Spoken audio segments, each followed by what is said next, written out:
Cody Rhodes truly went through Hell in a Cell tonight. He went through hell inside that cell to finally go 3-0 against Seth Rollins. And this had to be one of the worst injuries I have ever seen somebody have in a wrestling match. Cody Rhodes, his entire right arm, his entire right upper body, pectoral area, the discoloring in his body was fucking insane. It looked like he'd been in a fire. It looked like his entire body had been burnt just due to the discolor of the torn pec. I mean, how Cody Rhodes was able to compete in this match, I have no idea. Whether he was forced to compete or he chose to compete, or I don't know how he competed. But what a match it was. To have such a great match as well with that injury, that's insane.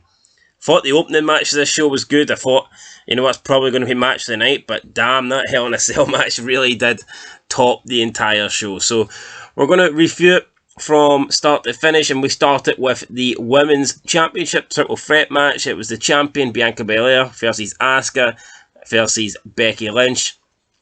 And this was great. What a match to start the show. Bianca Belair was booked very strong throughout the match, and for that reason alone I thought she was actually going to lose.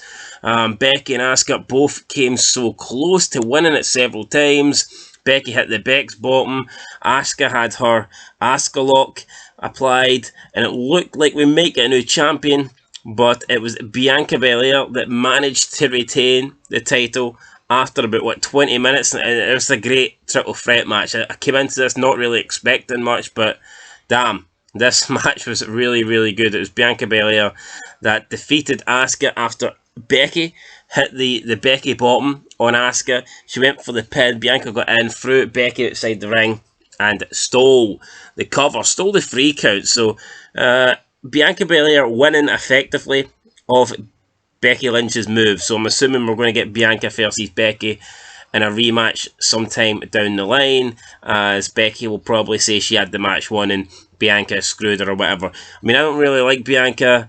I'd rather someone else win the belt here, but I mean, it was a really good start to the show. I'm not going to lie and come out and say it was a shit match when it wasn't. It was really, really good. Then we had Cedric Alexander. He wanted to get back with MVP. MVP told him, accept it, the Hurt business is over and it's never coming back. Then we got the 2-on-1 match, MVP and Omos versus Bobby Lashley. It was okay, I guess, towards the end of the match. Cedric Alexander came down, got involved. But it actually looked like he tried to help Lashley. Omos grabbed Cedric, threw him at the ring. Lashley then hit a big spear on Omos. He got the Hurt Lock in on MVP. MVP tapped it, and Bobby Lashley won this 2-on-1 handicap match. So nice to see Lashley win. Then after the match, he went to ringside and he grabbed a WWE Championship replica belt from a fan, and he started, you know, like posing with it. So looks like Bobby Lashley is setting his sights on the WWE Championship. But after that, what did we have after that, guys? Can't remember. We had Kevin Owens versus Ezekiel. The feud's been okay. The build-up to this match has been okay, but I mean, this match wasn't great. Kevin Owens wins with a stunner. It looked like Ezekiel was going to win in like 30 seconds. He hit Kevin Owens out of nowhere, then a big elbow drop in the opening 30 seconds. I thought Ezekiel was going to steal it, but nah, it was Kevin Owens that picked up the win. It was alright, but overall the match wasn't great. Then we had the Judgment Day versus the Club.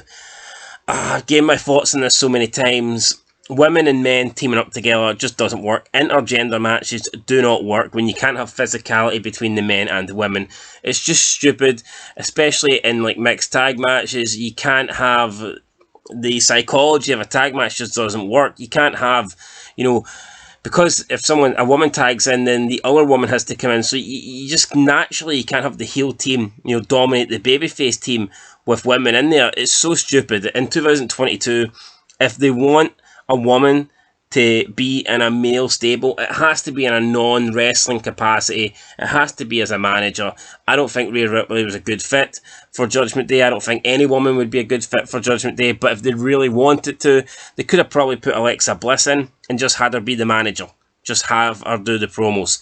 But when you add women's to men's stables, or even men to women's stables, it doesn't work. It's stupid. Ending the match, Finn Balor's on the top rope. He's about to do the coup de grace on Edge, and Rhea Ripley just gets in the ring and stands in front of Edge, and Finn Balor can't do nothing. So Finn Balor's sitting on the top rope, and he looks like an idiot, because Rhea Ripley stands in front of him, and he just freezes, because, you know, he knows that he can't do anything. Even though Rhea Ripley's a legal competitor, he can't exactly do anything physical to her, so he just has to stand there, and then it causes a distraction, and he gets hit with a spear. So just really, really dumb. I don't want to see women and men in the same matches anymore.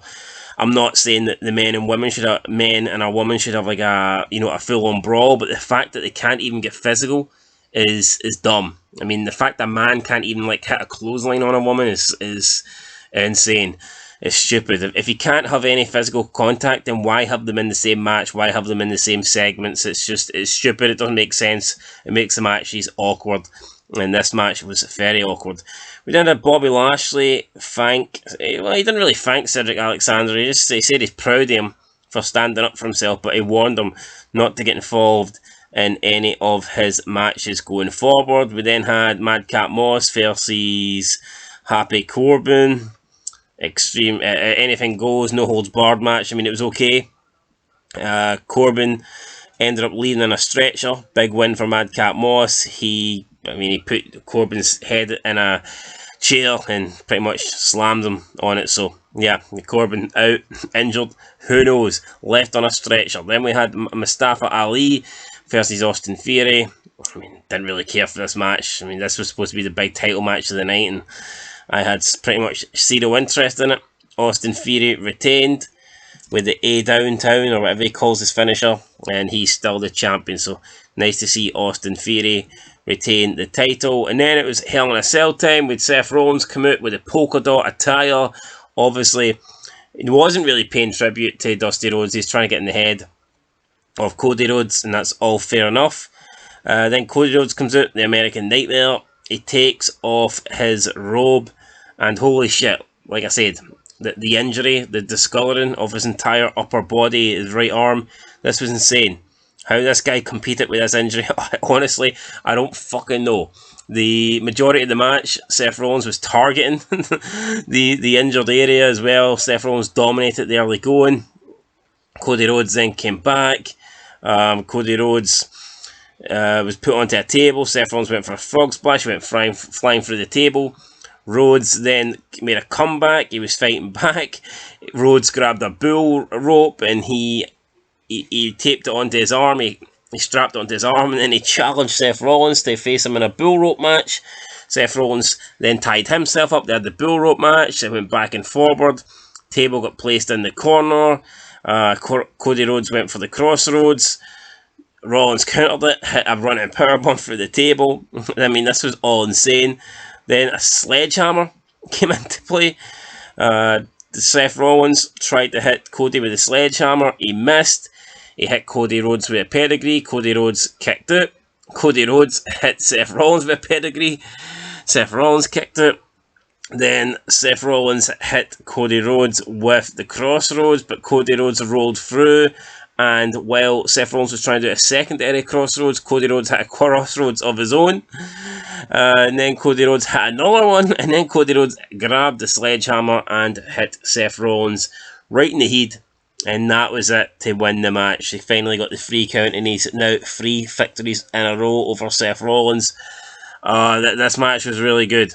I enjoyed this match big time. It was pretty insane, to be honest. Kick out after kick out.